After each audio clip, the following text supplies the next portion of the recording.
Shri Chakramata YouTube channel ವೀಕ್ಷಕರಿಗೆ ನನ್ನ ಹೃತ್ಪೂರ್ವಕ ನಮಸ್ಕಾರಗಳು. ಸುಭಾಷಿತ: ಹಣಕ್ಕೂ ಗುಣಕ್ಕೂ ಎರಡೇ ವ್ಯತ್ಯಾಸ.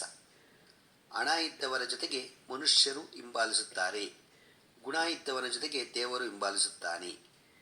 ಇವತ್ತು ದಿನಪಂಚಾಂಗಕ್ಕಿಂತ ಮುಂಚೆ ನಾವು ಜನ್ಮ ನಕ್ಷತ್ರಕ್ಕೆ ಅನುಸಾರವಾಗಿ ಬರುವ ಗುಣಗಳು, ಯಾವ್ಯಾವ ಗುಣ ಬರುತ್ತೆ, ಯಾವ್ಯಾವ ನಕ್ಷತ್ರಕ್ಕೆ ಯಾವ್ಯಾವ ಗುಣ ಇದೆ ಅನ್ನೋದ್ರ ಬಗ್ಗೆ ನಾವಿವತ್ತು ತಿಳ್ಕೊಳ್ಳೋಣ. ಅಶ್ವಿನಿ ನಕ್ಷತ್ರ, ಈ ನಕ್ಷತ್ರದಲ್ಲಿ ಜನಿಸಿದವರು ನಾಯಕತ್ವ ಗುಣಗಳನ್ನು ಹೊಂದಿರುತ್ತಾರೆ. ಭರಣಿ ನಕ್ಷತ್ರ, ಈ ನಕ್ಷತ್ರದಲ್ಲಿ ಜನಿಸಿದವರು ಸುಖವಂತರು, ತಮ್ಮ ಜೀವನದ ಉದ್ದಕ್ಕೂ ಸುಖವನ್ನು ಕಾಣುತ್ತಾರೆ. ಭರಣಿ ನಕ್ಷತ್ರವರು ಧರಣಿ ಆಳುತ್ತಾರೆ ಎಂಬ ಮಾತಿದೆ, ಹಾಗೇನೆ ನಡೆಯುತ್ತೆ.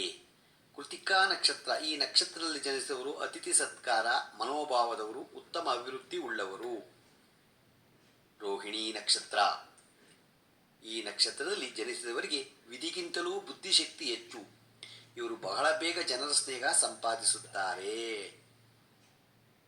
ಮೃಗಶಿರ, ಈ ನಕ್ಷತ್ರವರು ಅಧಿಕಾರಯುತವಾಗಿ ಮಾತನಾಡಬಲ್ಲರು, ಮತ್ತೊಬ್ಬರಿಗೆ ಮಾರ್ಗದರ್ಶನವನ್ನು ಮಾಡಬಲ್ಲರು. ಇವರು ಏನೇ ಕೆಲಸ ಮಾಡಲಿ 10 ಸಲ ಯೋಚನೆ ಮಾಡಿ ಮಾಡುತ್ತಾರೆ. ಆರಿದ್ರ, ಇವರಿಗೆ ಮೊದಲ ಪುತ್ರ ಸಂತಾನ ಭಾಗ್ಯ ದೊರೆಯಲಿದೆ. ಪುನರ್ವಸು, ಈ ನಕ್ಷತ್ರದಲ್ಲಿ ಜನಿಸಿದವರು ಕುಟುಂಬಕ್ಕೆ ವರದಾನ, ಕುಟುಂಬದಲ್ಲಿ ನೆಮ್ಮದಿ ಇರುತ್ತದೆ ಎಂದು ಹೇಳಲಾಗುತ್ತದೆ. ಜನಸೇವೆಯಲ್ಲಿ ಒಲವು ತೋರುವವರು, ಗುರು ಹಿರಿಯಲ್ಲಿ ಗೌರವ ತೋರುವವರು. ಪುಷ್ಯ, ಈ ನಕ್ಷತ್ರದಲ್ಲಿ ಜನನವಾದವರು ಅನ್ಯೋನ್ಯ ಸುಖ ಸಂಸಾರ ಹೊಂದಿದವರು, ಇವರಲ್ಲಿ ಹೊಂದಾಣಿಕೆ ಇರುತ್ತದೆ ಮತ್ತು ಭೋಗಪ್ರಿಯರು. ಆಶ್ಲೇಷ, ಈ ನಕ್ಷತ್ರದವರು ಎಲ್ಲ ಸುಖಗಳನ್ನು ಪಡೆಯುವ ಭಾಗ್ಯ ಇದೆ. ಆಡಂಬ ಪ್ರಿಯರು ಮತ್ತು ಅಲಂಕಾರಕ್ಕೆ ಸೋಲುವವರು ಹಾಗೂ ಸೌಂದರ್ಯ ಪ್ರಿಯರು. ಮಖ, ಈ ನಕ್ಷತ್ರದಲ್ಲಿ ಜನಿಸಿದವರಿಗೆ ದಾಂಪತ್ಯ ಸುಖ ಕಡಿಮೆ, ಕುಸು ಸ್ವಭಾವಗಳು ಕಡಿಮೆ, ಯಾರ ಬಳಿಯೂ ಸಹಾಯ ಕೇಳುವುದು ಅಪರೂಪ. ಪೂರ್ವ ಫಲ್ಗುಣಿ, ಈ ನಕ್ಷತ್ರದಲ್ಲಿ ಜನಿಸಿದವರಿಗೆ ಮೊದಲಿಗೆ ಗಂಡು ಮಗುವಿನ ಸಂತಾನವಾಗುವುದರಿಂದ ವಂಶಾಭಿವೃದ್ಧಿ ಉಂಟಾಗುತ್ತದೆ. ಉತ್ತರ ಫಲ್ಗುಣಿ ನಕ್ಷತ್ರ, ಈ ನಕ್ಷತ್ರದವರು ಚೆನ್ನಾಗಿ ನೋಡಿಕೊಳ್ಳುವ ಮತ್ತು ಕಾಳಜಿ ವಹಿಸುವ ಮಗ ದೊರೆಯುತ್ತಾರೆ ಎಂದು ಹೇಳಲಾಗುತ್ತದೆ. ಹಸ್ತ, ಈ ನಕ್ಷತ್ರದವರು ಅಖಂಡ ಅದೃಷ್ಟವಂತರು, ತಮ್ಮ ಜೀವನದಲ್ಲಿ ಅದೃಷ್ಟಶಾಲಿಗಳಾಗಿರುತ್ತಾರೆ. ಚಿತ್ತ, ಈ ನಕ್ಷತ್ರದವರಿಗೆ ಚಿಕ್ಕ ಸಂಸಾರದಲ್ಲಿ ನೆಮ್ಮದಿ, ಖುಷಿ, ಶಾಂತಿ ಎಲ್ಲವೂ ನೆಲೆಸಿರುತ್ತದೆ ಎಂದು ಹೇಳಲಾಗುತ್ತದೆ. ಸ್ವಾತಿ, ಈ ನಕ್ಷತ್ರದ ಗಂಡ ಹೆಂಡತಿಯರು ಹೆಚ್ಚು ಅನ್ಯೋನ್ಯವಾಗಿ ಇರುತ್ತಾರೆ ಎಂದು ಹೇಳಲಾಗುತ್ತದೆ. ವಿಶಾಖ, ಈ ನಕ್ಷತ್ರದವರ ದಾಂಪತ್ಯ ಜೀವನವನ್ನು ನೋಡಿ ಕೆಲವರು ಅಸೂಯೆ ಪಡುತ್ತಾರೆ ಎಂದು ಹೇಳಬಹುದು. ಅನುರಾಧ, ಈ ನಕ್ಷತ್ರದವರಿಗೆ ಸಣ್ಣ ಪುಟ್ಟ ರೋಗಗಳನ್ನು ಹೊರತು ಹೆಚ್ಚಿನ ರೋಗಗಳು ಬರುವುದಿಲ್ಲ ಹಾಗೂ ಆರೋಗ್ಯವಂತರಾಗಿರುತ್ತಾರೆ. ಜ್ಯೇಷ್ಠ, ಈ ನಕ್ಷತ್ರದಲ್ಲಿ ಜನನವಾಗಿರುವವರಿಗೆ ಹಣದ ನಷ್ಟ ಹಾಗೂ ಕೆಟ್ಟ ಆಲೋಚನೆಗಳು ತುಂಬಿರುತ್ತದೆ.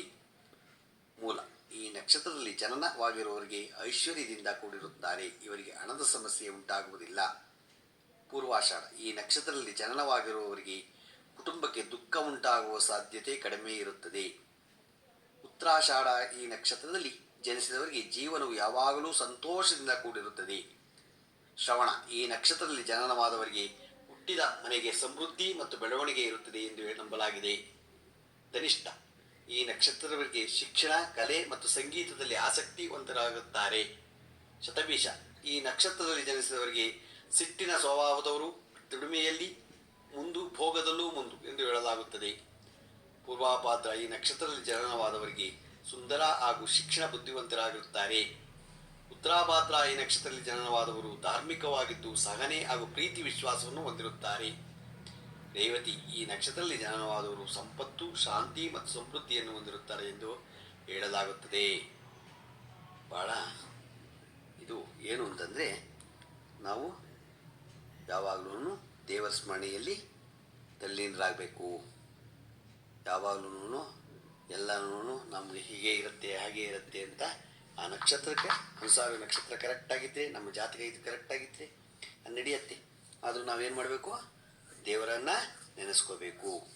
ಇವತ್ತು ದಿನಪಂಚಾಂಗ ತಿಳ್ಕೊಳ್ಳೋಣ. ದಿನಾಂಕ 20/9/2024 ಶುಕ್ರವಾರ, ಶ್ರೀ ಕ್ರೋಧಿನಾಮ ಸಂವತ್ಸರ, ದಕ್ಷಿಣಾಯನ, ವರ್ಷತು ಭಾದ್ರಪದ ಮಾಸ, ಕೃಷ್ಣಪಕ್ಷ, ತಿಥಿ ತದಿಗೆ ರಾತ್ರಿ 1:25, ನಕ್ಷತ್ರ ರೇವತಿ ಬೆಳಿಗ್ಗೆ 9:26, ಮಳೆ ಉತ್ತರಾಭಾದ್ರ 3ನೇ ಪಾದ, ರಾಹುಕಾಲ 10:45ರಿಂದ 12:16, ಗುಳಿಕ ಕಾಲ 7:43ರಿಂದ 9:14, ಯಮಗಂಡ ಕಾಲ 3:18ರಿಂದ 4:49.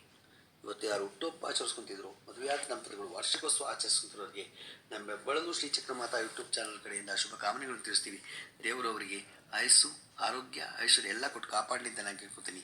ನಮ್ಮ ಹೆಬ್ಬಳಲು ಶ್ರೀ ಚಕ್ರಮಾತಾ ಯೂಟ್ಯೂಬ್ ಚಾನಲ್ ಯಾರು ಸಬ್ಸ್ಕ್ರೈಬ್ ಆಗಿಲ್ಲ ದಯಮಾಡಿ ಸಬ್ಸ್ಕ್ರೈಬ್ ಆಗಿ. ಇದು ನಿಮ್ಮದೇ ಚಾನಲ್ ಆಗಿದ್ದರಿಂದ ನಮ್ಮ ಲಿಂಕನ್ನು ಬೇರೆ ಗ್ರೂಪ್ಗಳಿಗೆ ಫಾರ್ವರ್ಡ್ ಮಾಡಿ. ನಮಸ್ಕಾರಗಳು, ನಮಸ್ಕಾರಗಳು, ನಮಸ್ಕಾರ.